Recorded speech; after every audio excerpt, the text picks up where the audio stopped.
Hello there and welcome to the Response to COVID-19 program. I'm Vidya Ramphal. On today's program, the West Indies cricket legend Sir Everton Weekes has passed on. He was 95. Should Phil Simmons be removed from his post as West Indies head coach for attending a funeral in England? And finally, virtual cycling is coming to Trinidad and Tobago. We'll tell you what that is all about. But first, Sir Everton Weekes has passed away. The West Indian legend had a test average of 58.61, second only to George Headley's 60.83 among West Indians. In 48 matches, he scored 15 hundreds, including 5 in a row back in 1948. He certainly was a legend of West Indies cricket. Tony Gray, the former West Indies fast bowler, is on the line with us. Tony, thanks so much for talking to us. What do you remember of Sir Everton Weekes when you first met him back in 1985? Yeah, I think that obviously I remember him being very, very smart when it comes to anything pertaining to the game. He was good tactically. He would always want to give advice. Obviously, he made an indelible contribution to not just West Indies cricket, but West Indian people, because West Indies cricket has been a lot for West Indies people. So I think that Everton Weekes had a nice demeanor. He was always cheerful and willing to give advice to the youngsters coming up. So 1985, 84, 85, I met him for the first time. And he was always willing to share information about the wonderful game called cricket. Now, I know despite being a fast bowler, you were keen about your batting. Did you get any good batting tips from him?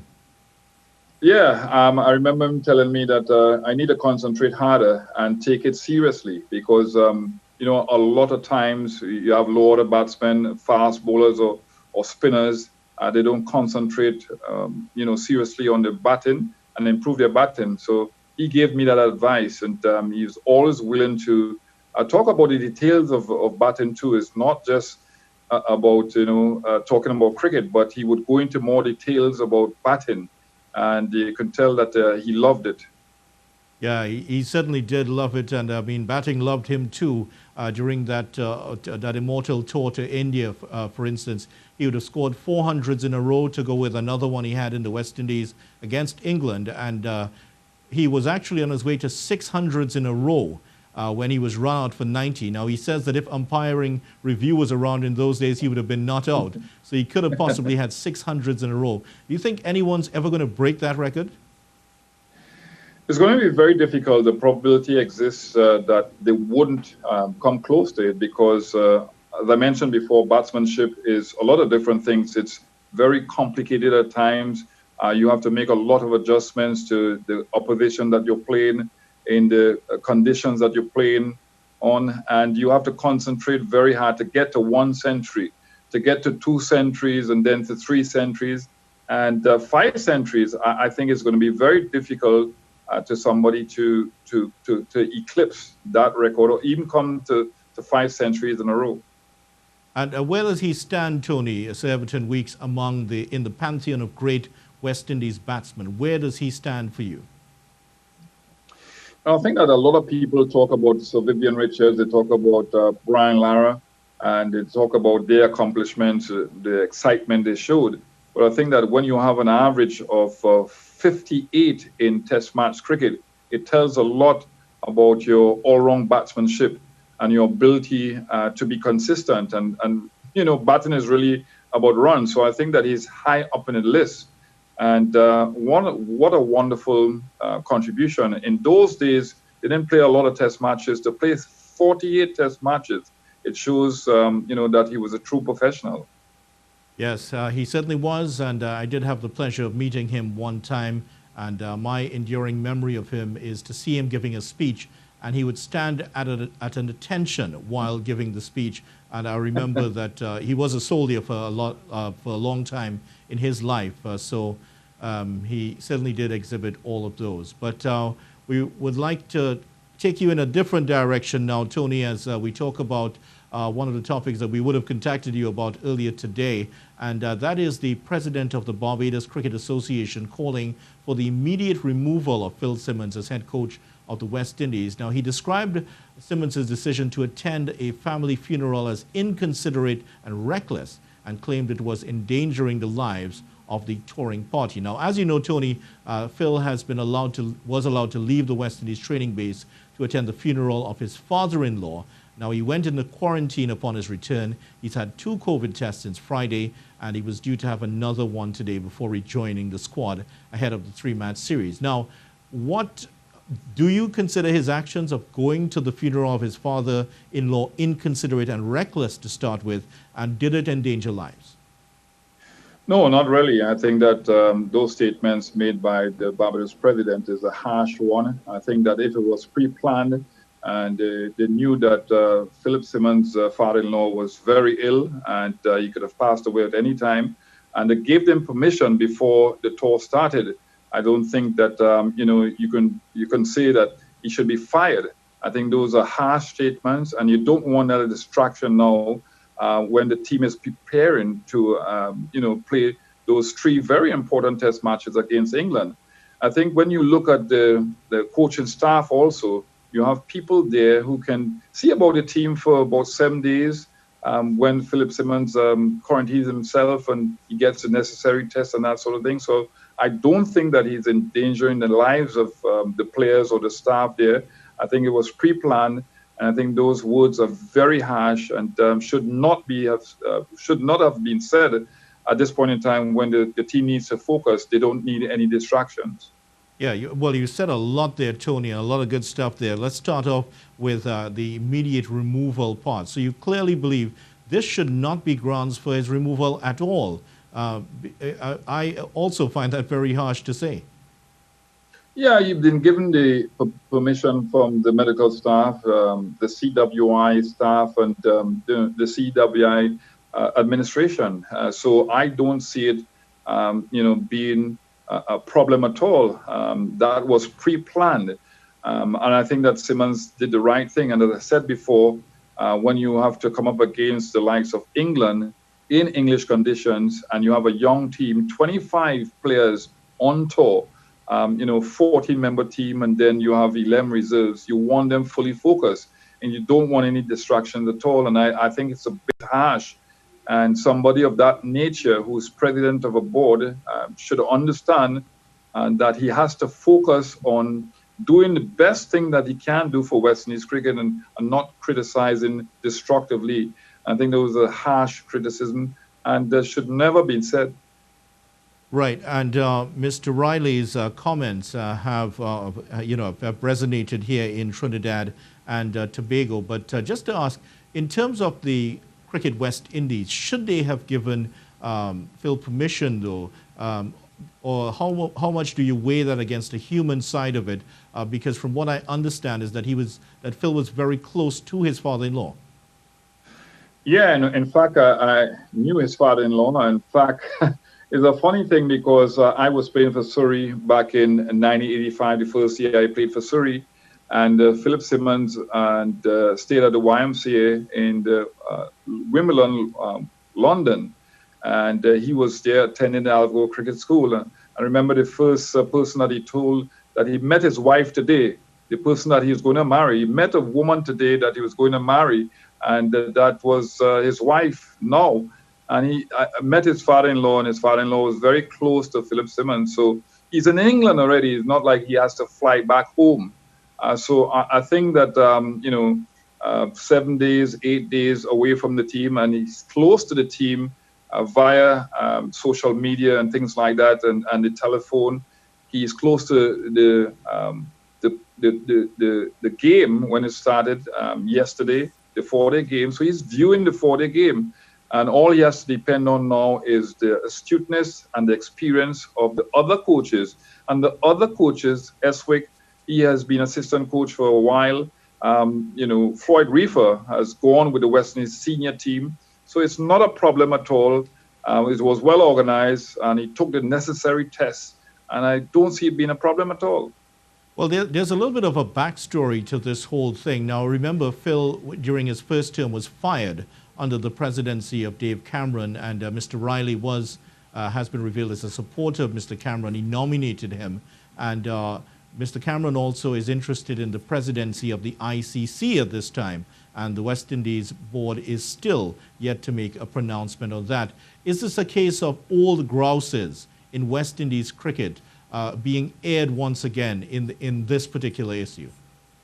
Yeah, I hope not. I hope not, because we don't need it at this point in time. I think that the CWI board has been doing some great things to put some systems in place so that we can see a resurgence of West Indies cricket.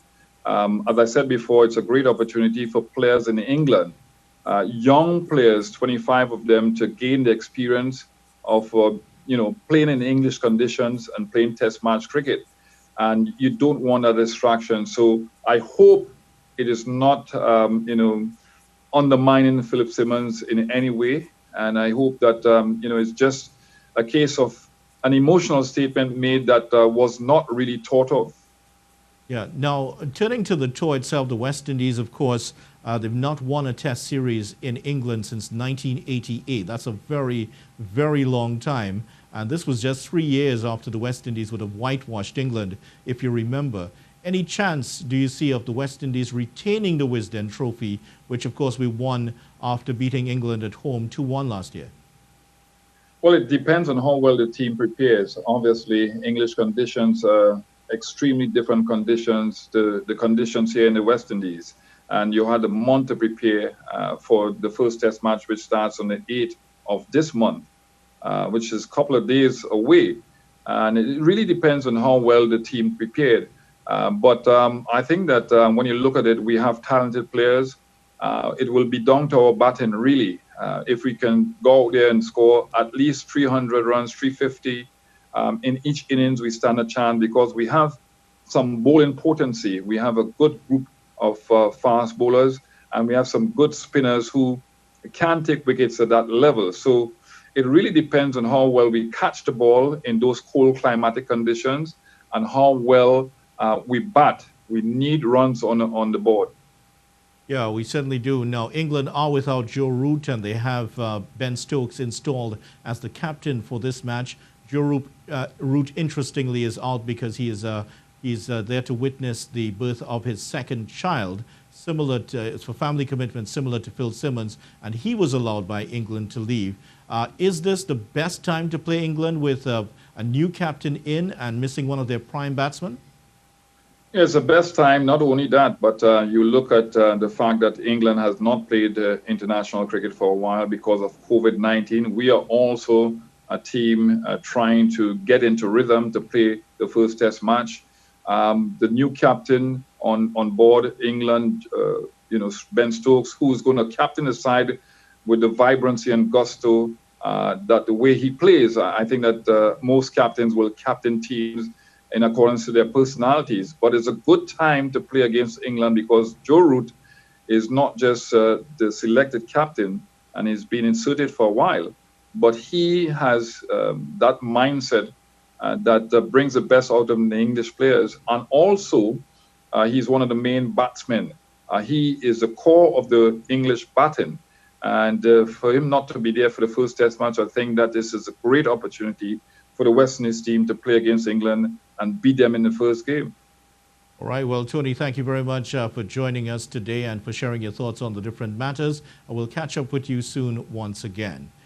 Tony Gray, the former West Indies fast bowler, joining us there. And, of course, he's the head coach at the University of Trinidad and Tobago cricket program now.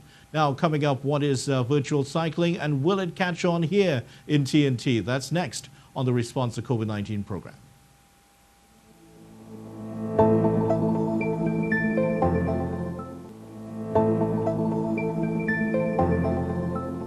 Welcome back. COVID-19 has led to a rise in virtual cycling globally, and it is coming here to Trinidad and Tobago. Now, with this program, you can participate in a cycling race in the comfort of your own home or in an indoor facility. Now, virtual cycling will be used for the TNT Cycling Federation's Kilometre Time Trial, July 10th, 11th, and 12th. Our sports journalist Ken Fuentes spoke to the president of the TNT Cycling Federation about the issue earlier today.